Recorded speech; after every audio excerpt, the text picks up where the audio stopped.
What are the diagnostic differences? Parkinson's versus atypical Parkinsonism. Imagine trying to tell two similar twins apart. Both might look alike at first glance, but subtle differences reveal their unique identities. That's similar to how doctors distinguish Parkinson's disease from atypical Parkinsonism. Both conditions share symptoms like tremor, stiffness, and slow movements, but their underlying features and how they respond to treatment set them apart. In Parkinson's disease, patients usually respond well to medications that boost dopamine, like levodopa. This response is often sustained over years, making medication effectiveness a key clue. Conversely, atypical Parkinsonism conditions tend to respond poorly or only temporarily to these drugs. If a patient's symptoms do not improve much with medication, it raises a red flag for atypical forms. The way these conditions progress also differs. Parkinson's disease tends to develop gradually over many years, starting with mild tremors or slowness, and balance issues tend to appear later. Atypical Parkinsonism, however, often progresses faster. Patients might experience early falls, severe gait problems, and balance difficulties within a shorter time frame. Additional neurological signs help differentiate them. Parkinson's disease rarely causes early eye movement problems or significant autonomic issues like blood pressure swings or urinary troubles.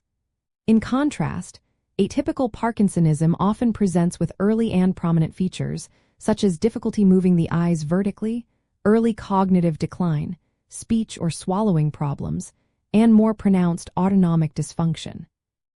For example, in progressive supranuclear palsy, vertical eye movement problems are common early signs. Gait and posture differences are also telling. Parkinson's patients usually walk with a narrow gait, taking slow but steady steps. Those with atypical Parkinsonism may have a wide-based and steady gait, sometimes described as drunken walking, and may adopt abnormal postures early on. Speech patterns differ too. Parkinson's disease often causes a monotone voice with reduced volume, known as hypokinetic dysarthria. Atypical Parkinsonism can produce a mixed speech disorder, combining features like slurred speech, spasticity, and ataxia, reflecting broader brain involvement. Cognitive and psychiatric symptoms tend to appear later in Parkinson's disease, often after years of motor symptoms. In atypical Parkinsonism, cognitive decline, hallucinations, and psychiatric issues can occur early and tend to be more severe, impacting quality of life sooner. Diagnosing these conditions can be tricky because there are no simple blood tests or scans that definitively tell them apart. Doctors often relying on clinical judgment, observing how symptoms evolve over time. Imaging tests like dopamine transporter scans can confirm dopamine system involvement but cannot reliably distinguish Parkinson's from atypical Parkinsonism. Researchers are working on advanced tests analyzing proteins in cerebrospinal fluid or skin biopsies, but these are not yet standard practice. The underlying pathology also differs.